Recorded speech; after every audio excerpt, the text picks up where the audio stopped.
again. So today, I'm back with a new teaching type of story that is related to grammar on the topic verb tense, subject-verb agreement, conjunction, and preposition. So, once upon a time, wait, we're talking about verb tense here. So can't we just say thrice? So, thrice upon a time, there was a famous king named Tenzing.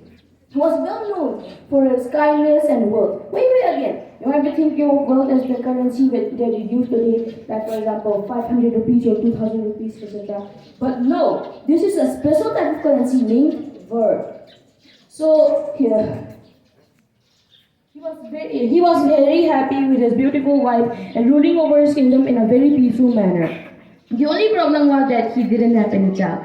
So he heard that there was a famous priest in his kingdom. So he rushed to the priest with his beautiful wife and begged him to bless them a child. So after some months, they were blessed with the triplets brothers. He was so happy that he arranged a grand party in the whole village. So as the years went by, the triplet brothers were growing up.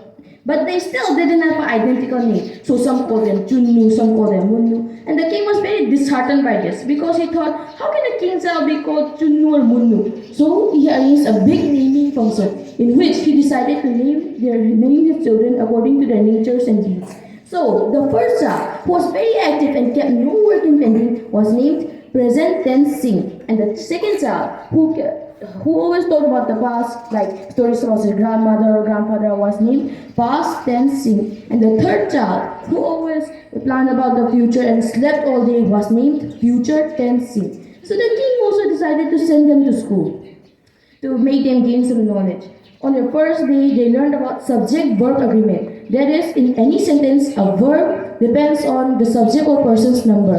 That is, if the subject is singular, then the verb will also be singular. And if the subject is plural, then the verb will also be plural. Like for example, she is very beautiful or they are playing. So like this, they learn new topics like conjunction, then preposition. Preposition describes the position of a subject, noun or pronoun. Like for example, our principal sir is standing on the stage, then the prayer girls are standing beside me.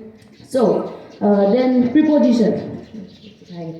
Conjunction. Conjunction, or also known as joining words, are used to join two words, phrases, or sentences together. Like last time, Sunil sir, I was appreciated by Sunil sir because my story was good.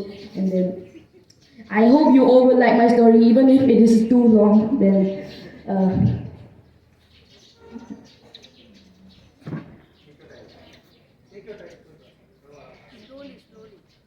all of them were very well educated.